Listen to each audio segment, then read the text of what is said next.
Hi, everybody! I hope you're all doing well. I'm just going to do a little mini channeling and we'll see what Spirit has to share with us, okay?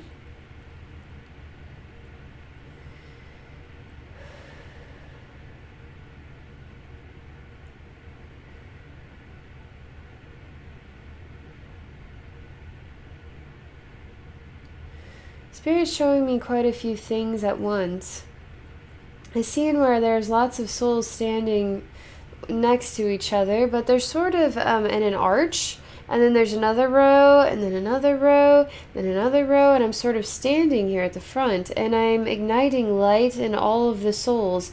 And then as the souls light up, then they connect with the other souls, and then everybody is turning to light. In this scene, I also see what is a very odd hourglass. It's sort of, warped glass that creates the balls where the sand is inside. The sand is both purple and red. And then time is changing. So it's sort of running out of time, and then time is changing. So a new hour.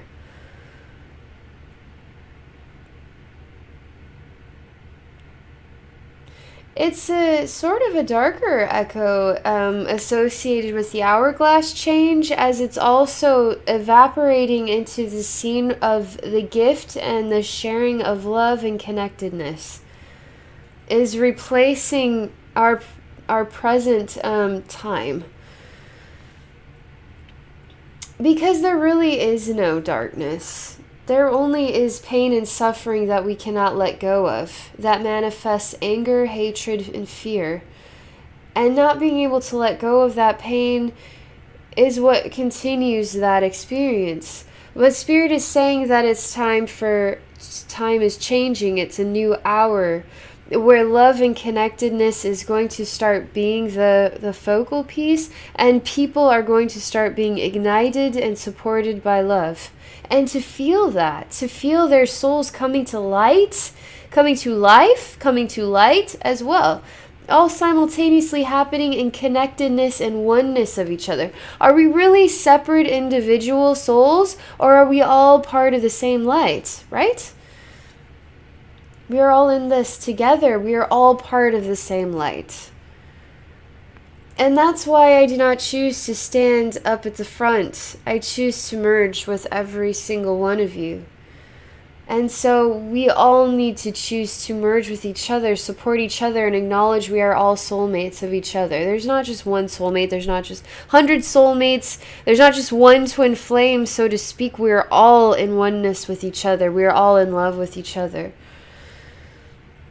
And if we aren't in love with each other, then we need to be in acceptance and still love and feel gratitude for each other. We're not all going to speak the same language, and there's going to be people in our life that push our buttons. We don't choose to hate them for that. We just choose to be in acceptance of the balance of the experience, and we learn from it. They're still our soulmate. They're still part of our loving connection with all. They're still a part of God's heart, right? What version of love are you going to be for this world? What reflection of love can you share with this world? How deeply can you love others? How can you support the movement of love? How can you be a voice of love that ignites the light within others? Not by removing yourself as number one, but by merging with the totality and seeing each other as gifts for each other, as love of each other, as in oneness, as in friendship. It's interesting because this conversation about worship has been coming up lately. Worship God, worship Jesus, worship Buddha, worship, Archangel Michael, whatever it might be. But I don't worship God. I don't worship Jesus. I don't worship the devil. I don't worship anybody. Because I see the value of the connectedness of us all. There's nobody greater or lesser than myself. No young soul is lesser than me. And no younger soul than theirs is lesser than them.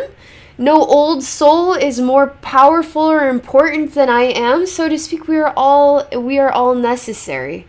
We are all equals in love.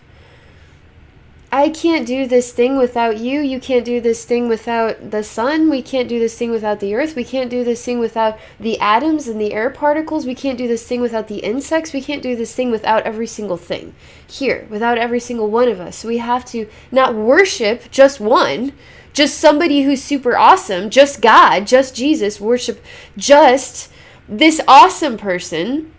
Well, we need to see ourselves as the awesome as well. We need to start lifting each other up and keep growing each other and be in reverence of each other, gratitude of each other, even the jerks of the world. We need to be grateful for them too. We need to be in honor of everything. How do you become grateful of an asshole? Like how can you be thankful that they exist? Maybe we need to punch them in the face. Maybe we need to teach them a lesson. That's only manifesting more of the same crap that we've been seeing for thousands of years. Teaching another race of people a lesson. When is it ever going to end? How many different versions of war are there? Racial discrimination is war too. It's not just about putting a gun to somebody's head, it's also about verbal abuse. And there's a lot of times that we bitch and complain about all different types of, the political reality, the government, stuff like that we feel we have no power or control over, when the reality is we have to be the love that we want to see in this world. And if there is some sort of hatred or negative energetic reflection, you just be in acceptance of it and remove yourself in a way that creates balance. And if you can't remove yourself of it, then you choose patience and acceptance of it until the door shifts and revolves you into a new plateau of experiences. But we all have to keep fighting for that one thing that we long for. And what is that? It's a world of love. It's a reflective world of love. A world where we are all singing Kumbaya. As corny and as boring as that might seem to be, and I'm telling you, it is blissful. I'm telling you, it is the most blissful experience we could possibly ever have. If your ego is, snickering at the thought of being friends with everybody, why? Why do you not want to be friends with everybody? Why do you not want everybody to be your friend? If your ego is snickering at the thought of a world in balance and in oneness, why? Why is that a boring world to you? People who love each other, who have the ability now to manifest their greatest dreams and desires, to spend their days learning about Mother Earth and the spirit realm and alien beings, and to teach others what they have learned from their unique perspective, and feeling loved and supported, not having to raise your family alone, but discovering the community actually cares about you and your children, and now you're a community that is growing together, loving and supporting each other, not pushing some people down and lifting some people up, but starting to see that there is no value in money over people's lives, over people's joy, over people's balance with love. Supporting people instead of supporting money. Maybe it's just a fabrication, maybe it's just a joke, maybe I'm just living in a fairy tale world. Maybe this dream is just for me, and maybe this dream is not for everybody else. Maybe I should stop dreaming. Maybe I should go be like everybody else and start bitching and complaining more about politics and the reality I cannot do anything about it. Maybe I should go get a gun license just to protect myself in case some crazy person is going to kill me. Maybe I should do these things. Maybe I should stop being so stupid, right? If I were to do that, if I were to stop what I am doing, stop this motivation to keep speaking about the value of love,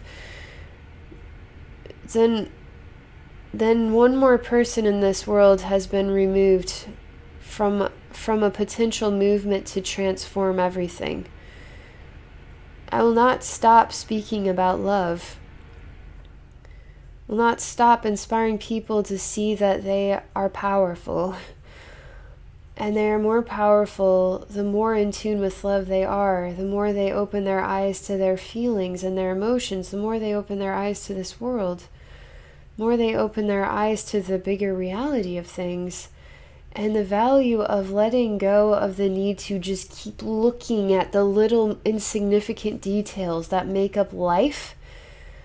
They're there like the little birdie is there. Just look at the little birdie and don't actually go find yourself. Don't actually go deep within and start asking questions. Don't actually go to a place where you start to face your fears.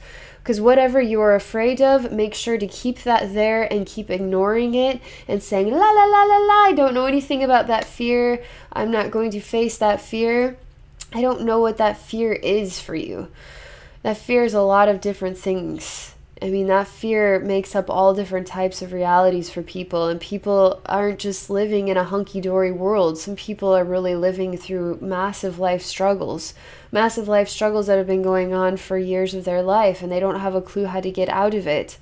You got to start going deeper inside of yourself and asking these deep questions, discovering who you are and why you have made the choices that you have made in order to manifest this reality. If you're watching this video, your heart is moved and longing for a world of love. And how will that world manifest if you do not choose to step forward and say, I too want a world of love? And then the next person say, I too want a world of love. Why are we not voting for love? Is the only thing of value. Love. Love, love, love. If there is somebody that you cannot love in your life, why can you not love them? Because they raped me when I was a child, and because they ignored me my entire life. They were obsessed with themselves, and I really needed them to love me instead of themselves, and they're pieces of shit. Because they are liars, because they whatever it might be. You have to step back again. What world do you want to live in? If you cannot forgive that one, then how will this world ever heal? We will never stop running in circles chasing our own tail, because on the other end of that fence is something bad that you did in some other lifetime that somebody else was not able to forgive you for, that you have wanted forgiveness for and you've not been able to get it. But maybe you've never done anything wrong in your entire life or in any lifetime. Maybe you're just a perfect person. The reality is we need to face the music and realize that we all make mistakes. We don't know what influenced that person to rape you. It's really jacked up, the types of things that I see. Demonic spirits, broken spirits, spirits that turn away from the light completely. What manifested them? Really dark lifetimes where they were tortured and abused, and manifested them to hate and not stop hating and not allow forgiveness in. Not allow themselves to be part of the light, because it was because they were love, because they were light, and their light was extinguished by some other soul whose light was extinguished by some other soul whose light was extinguished by some other soul. War begets war, demons beget demons. Eventually we have to come to a point on the road where we say, you know what? I'm just going to take a deep breath, and I'm going to see this world for what it is. And I'm going to be in forgiveness and acceptance, in patience and in love. And I will continue to be that light and that voice for this world. I will find a way to step beyond my vulnerable emotions of hatred, of anger, of misunderstanding, of fear. And I will start to accept people as they are. Allow those souls to make choices for themselves. If I can find a way to manifest a change for them, then I will speak up. But in the end, we have to allow souls to make choices. But if we can make a choice to stand up and be the love we want to see in this world, then why are we not doing it? That's what Spirit is showing me with this.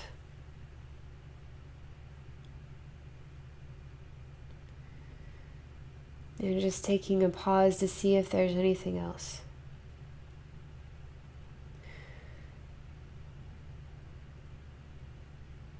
There is something else. but it's not certain if it will speak up at this time. Let me just stop the video.